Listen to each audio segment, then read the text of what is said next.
Hi, in the last video we covered in depth on polynomial regression.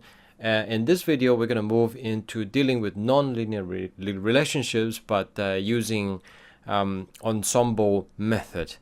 So let me just walk through this example here.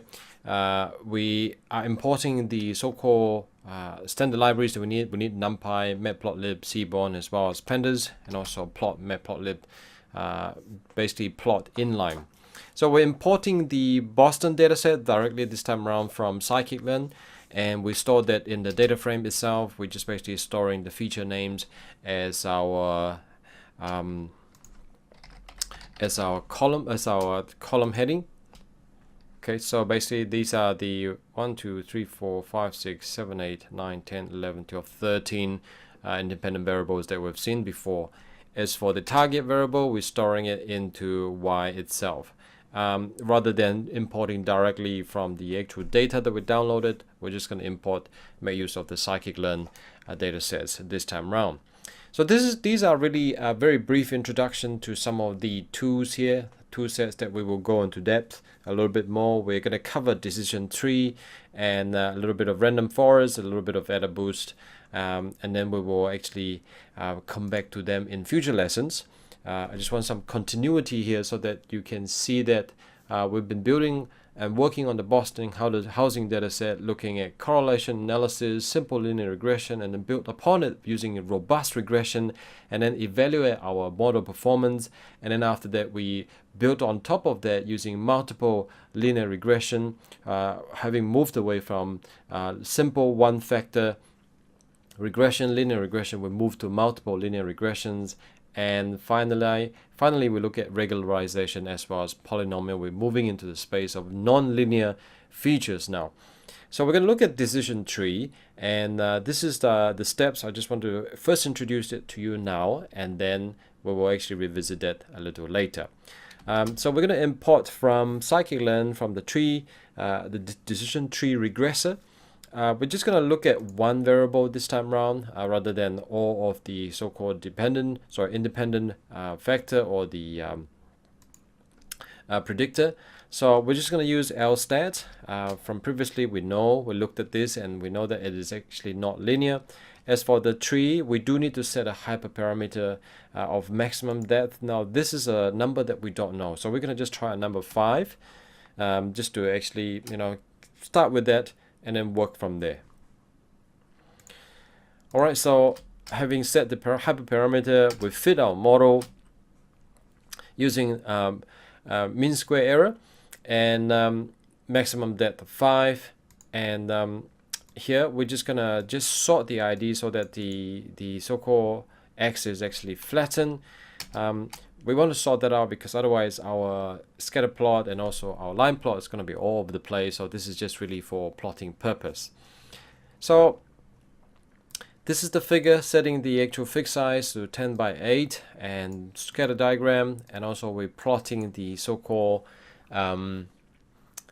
decision tree on top of that just to see what it looks like. The color we set it to black, and we label the x-axis is our lstat, and the y label is our median housing value. So having a look at this, notice that lstat is on this side, metv is on that side. You can see that maybe, well, we definitely have overfitted. This up and down splash here basically tells us that our model is overfitted to the data itself. So we do need to tune our hyperparameter, reduce the maximum depth. That's one of the challenges that you have with decision tree, is that you don't know how many tree to know to actually set, what is the maximum depth to set. So you kind of have to do a trial and error like this. So we're going to try and reduce it down to 2 and repeat the same process again. This time round it looks better than before. You can later on as an exercise try maybe 1 or maybe 3 or maybe 4. That's really an iterative process just to see how it works out.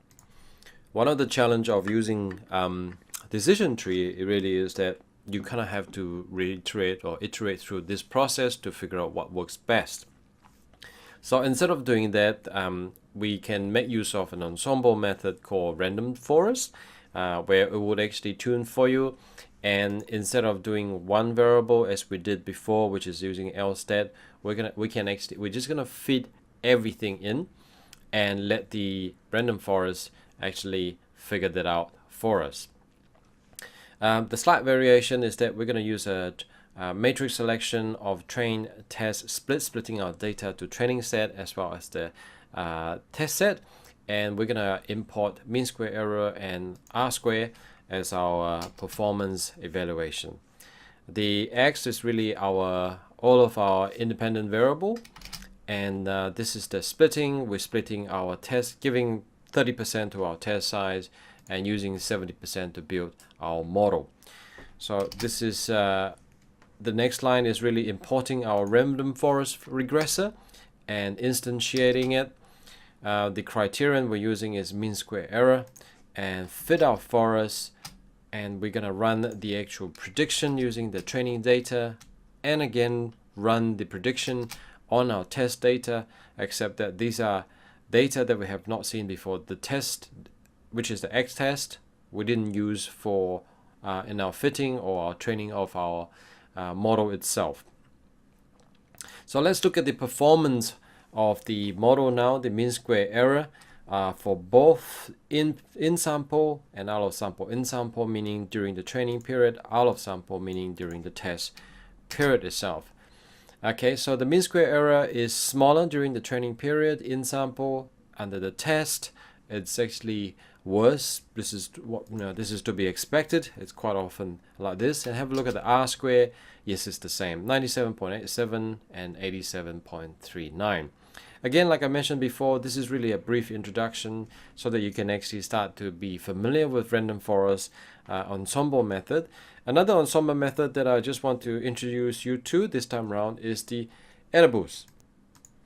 Again, AdaBoost is actually an ensemble method as well. Again, we're just gonna instantiate it, fit the data, and we're gonna predict in sample and run the prediction out of sample, and basically have a look at our mean square error. Okay, notice that the mean square error of AdaBoost is slightly worse, both in sample and out of sample. And having a look at the R square itself, again, in sample is better than out of sample. So 94, so AdaBoost did not perform as well as the random forest. There may be a few hyperparameters that we need to actually tune. All right, so might have to increase our estimators. There's also other hyperparameters that you can actually vary, maximum depth, other things such as OOB. So this is really just a brief introduction of this. We're gonna go into explaining the actual intuition of the model, under what circumstances does it work best. So we're gonna go into that a little bit more in the future video. With that, I'm gonna stop this video now. Just as an exercise for you, I'd like you to try out what we mentioned before, changing the actual max depth. We've tried 5, we've tried 2.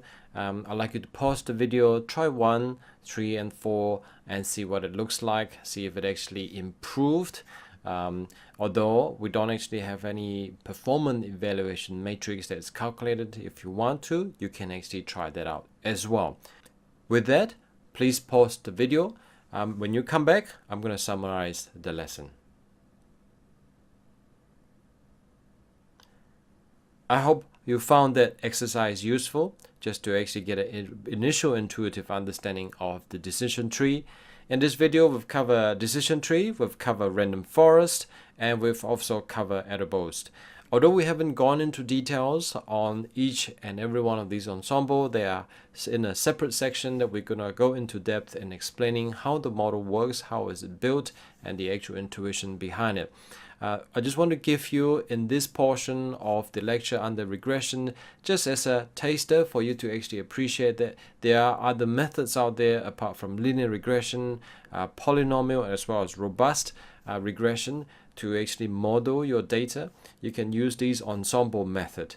Okay, so with that, I'm gonna stop this video. In the next lesson, we're gonna look at how to select features that is important. Okay, so that's really the feature importance, although we actually have covered this in the past under a separate section using correlation analysis as well as feature selection.